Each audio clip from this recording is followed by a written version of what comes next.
Mirëmbrëma të gjithëve, po fillojmë kronikën zgjedhore.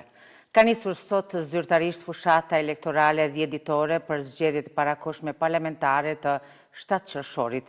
Pas krizës politike të krijuar nga dështimi i zgjedhjes së presidentit të ri nga Kuvendi i Kosovës, ndërkaq subjektet politike duke hapur garën elektorale me tubime, premtime dhe thirrje për mbështetjen e qytetarëve, kanë prezantuar edhe kandidatët për kryeministra e deputet dhe prioritetet programore.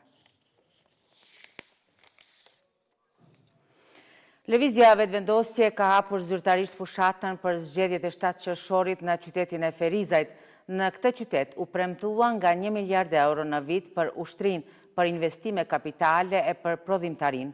Para elektoratit u premtua edhe vazhdimi i ndërtimit të spitalit të Ferizajt dhe komunës së Prizrenit, si dhe vazhdimi i investimeve në bujqësi. Në qytetin e Ferizajt, kryetari i vetëvendosjes Albin Kurti në hapjen zyrtare të fushatës për zgjedhjet e 7 qershorit, kërkoi mbështetjen e qytetarëve për transformimin siç e quajti më të madh ekonomik dhe energjetik të Kosovës. Ai premtoi së paku 1 miliard euro shpenzime kapitale në vit, 1 miliard euro për prodhimtarinë dhe 1 miliard për ushtrinë. Në mandatin e ri kërkojmë mbështetjen tuaj që ta nisim transformimin më të madh ekonomik e industrial që është bërë ndonjëherë në vendin tonë. Pra, investime të mëdha strategjike në Trepç, gazifikim të Qymyrit, 4 hekurulla të reja, 5 diga të reja, 20 stadiume që ndërtohen ose renovohen, pastaj 3 hotele të mëdha me pista të reja, skijimin Brezovis, malit e Sharrit dhe qendra turistike Dugagjini në Rugov e në Bjeshtën Emuna, çdo vit së paku 1 miliard euro shpenzime kapitale dhe në 4 vjeçarin e ardhshëm do t'i kemi 1 miliard euro për prodhimtarinë dhe 1 miliard euro për ushtrinë. Kurti në këtë qytet premtoi edhe vazhdimin e ndërtimit të spitalit në Ferizaj e Prizren, pajisjen e çdo spitali në vend me CT për identifikimin e smundjeve dhe investime në bujqësi. Tani do ta krijojmë skemën kombëtare për sigurimin e prodhimit bujqësor nga fatkeqësitë natyrore. Fermeri nuk do të presë me muaj të tërë për vlerësime dhe dëmshpërblime. Do t'i rrisim investimet në prodhim vendor bujqësor përmes mbështetjes direkte të fermave, të pemishteve, serrave dhe të blegtërisë. Asnjësoj ndihmojmë uljen e kostos prodhimit, rritjen e rendimentit dhe forcimin e konkurrueshmërisë së produkteve bujqësore brenda edhe jashtë vendit. Për të garantuar sigurinë e furnizimit me ujë, do të ndërtohen 5 rezervuar të ujit, liçene akumuluese. Nga projektet e nisura do t'i kemi së paku 305 megawatt energji me erë, ndërkaq 250 megawatt me diell. Në këtë tubim vetëvendosje prezantoi listën e kandidatëve për deputet, përmes të cilëve u tha se do të arrihet zhvillimi ekonomik, e ardhmja evropiane, valuta digjitale, themelimi një kompanie ajrore me kapital publik, trafik urban e ndërurban me bilete integruar 10 euro gjithandej Kosovës, rritjen e pagave, paga 13 për sektorin privat si dhe paga 14 për sektorin publik.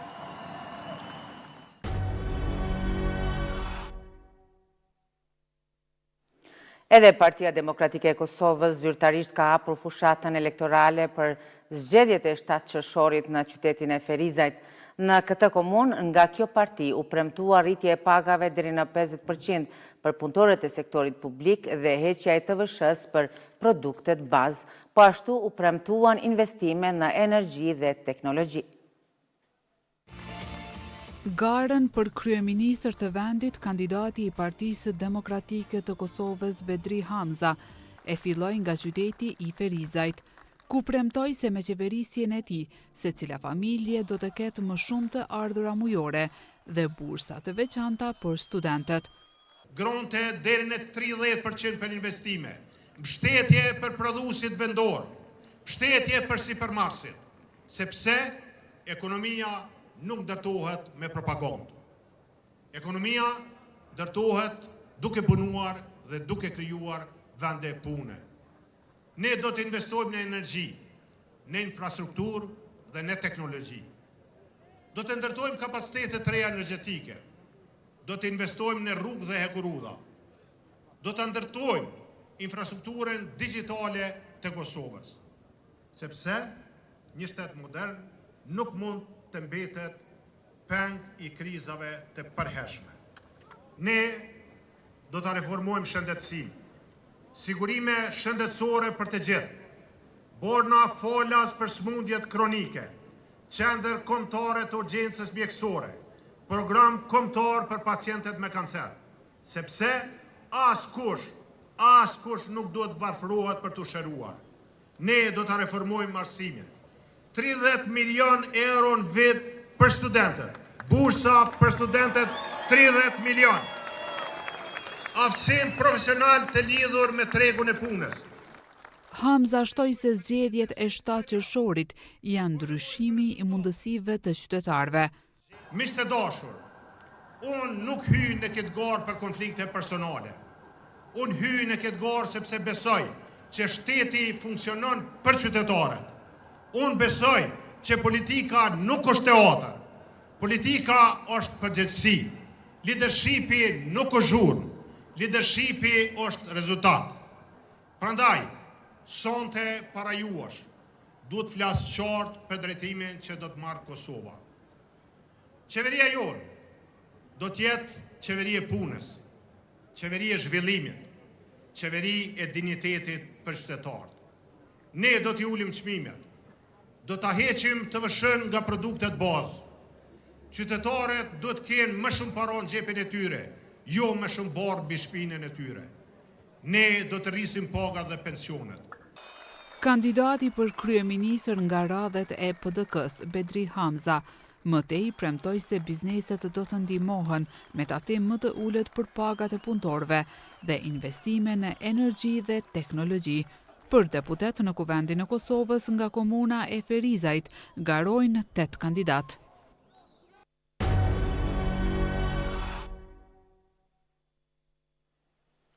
Lidhja Demokratike e Kosovës hapi zyrtarisht fushatën elektorale për zgjedhjet e 7 qershorit në Prishtinë, duke prezantuar vizionin dhe angazhimin e saj qeverisës.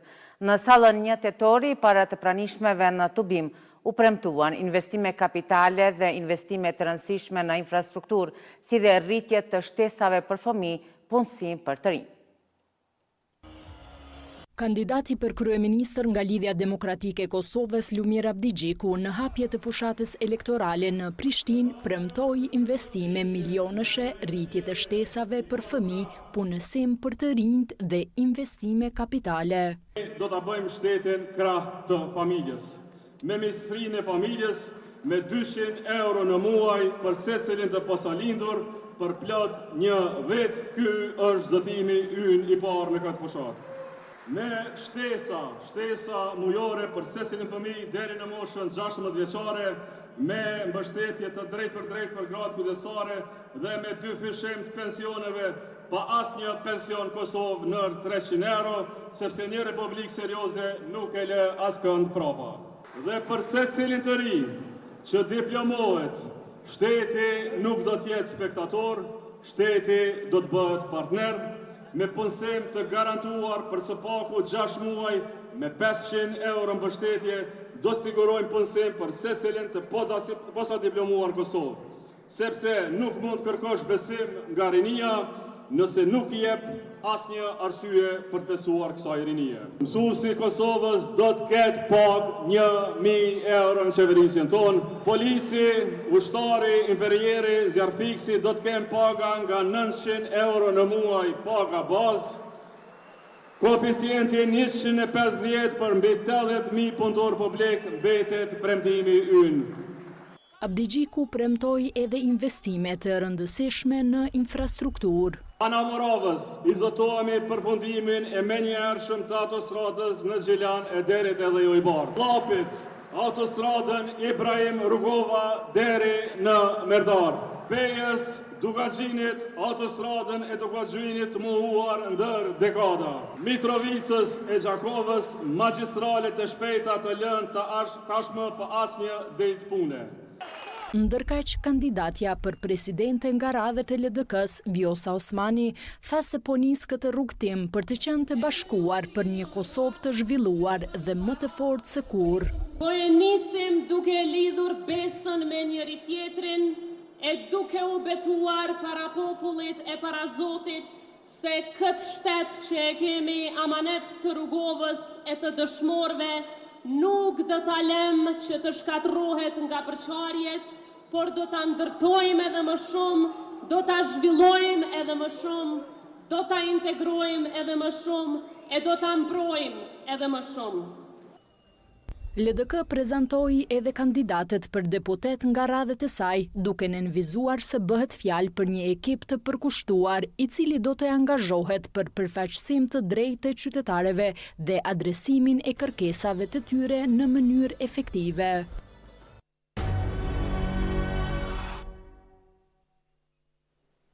Aleanca për Ardhmërinë e Kosovës hapi zyrtarisht fushatën në Gjakov. Kandidati për kryeministër nga AK, Ardian Gjini, duke folur për programin e kësaj partie, tha se siguria, zhvillimi dhe energjia janë jetike për të ardhmën e vendit, ndërsa ish kreu i partisë Ramush Haradinaj e ka cilësuar Gjinin si një nga kandidatët më kompetent për postin e kryeministrit. Me moton siguri, zhvillim dhe energji, Aleanca në Gjakov nisi fushatën për zgjedhjet e parakoshme. Para qytetarëve të kësaj komune, kandidati për kryeministër i Aleancës, Ardian Gjini, duke folur për programin e kësaj partie, tha se siguria është jetike për të ardhmen e vendit. Ai po ashtu ka theksuar se sektorët kyç për përmirësimin e jetës së qytetarëve janë zhvillimi ekonomik dhe energjetik, që sipas tij e premton Aleanca në programin e saj.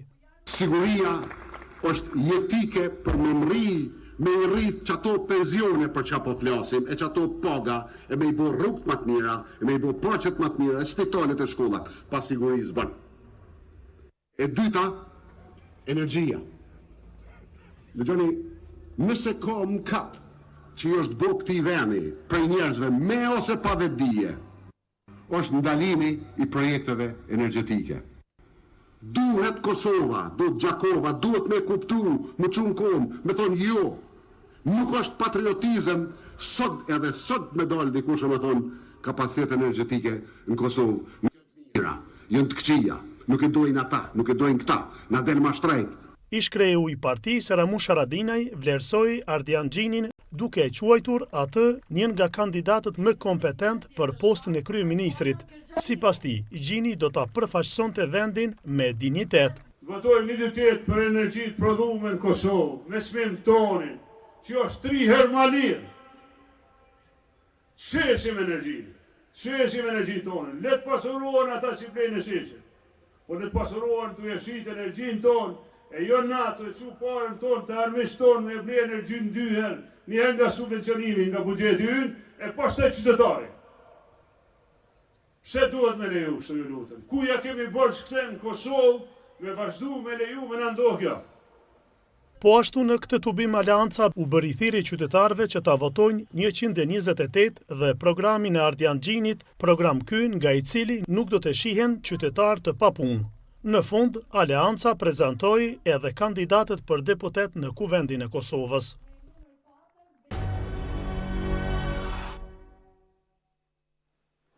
Partia Social-Demokrate ka hapur fushatën elektorale për zgjedhjet e 7 qershorit në Prishtinë. Përmes një aksioni simbolik, kjo parti dogji disa kartmonedha për të paraqitur, siç thanë, fundin e opozitarizmit formal në Kosovë.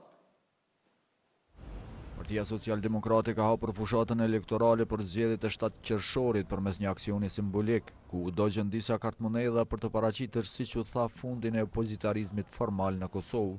Kryetari PSD-s Dardan Mulliqaj deklaroi se Kosova gjatë 5 viteve të fundit praktikisht ka funksionuar pa opozitë reale, duke akuzuar subjektet opozitare se kanë ndjekur interesa të ngushta politike financiare në vend të kontrollit të pushtetit.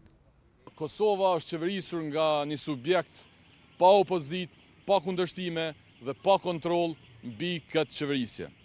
Besojmë që kjo fushat duhet të jep vullën e fundit që Kuvendi i Kosovës me 7 qershor ose pas 7 qershorit të ketë opozit për një me.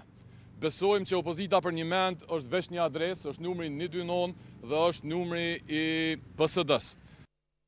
A e lidhi djegjen simbolike të kartë monedhave me, siç tha, nevojën për t'i dhënë fund modelit aktual të opozitarizmit në vend.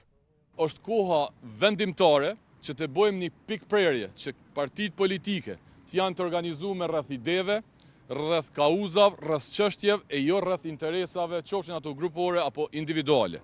Partia Social-Demokrate insiston se vendi ka nevojë për një opozit më aktive dhe më të zëshme kundrejt qeverisë. Të nderuar shikues, këtu po e përfundojmë edicionin e parë të kronikës zgjedhore, të cilin do t'u sjellim çdo natë në orën 23 me zhvillimet më të fundit nga fushata elektorale. Natën e mirë.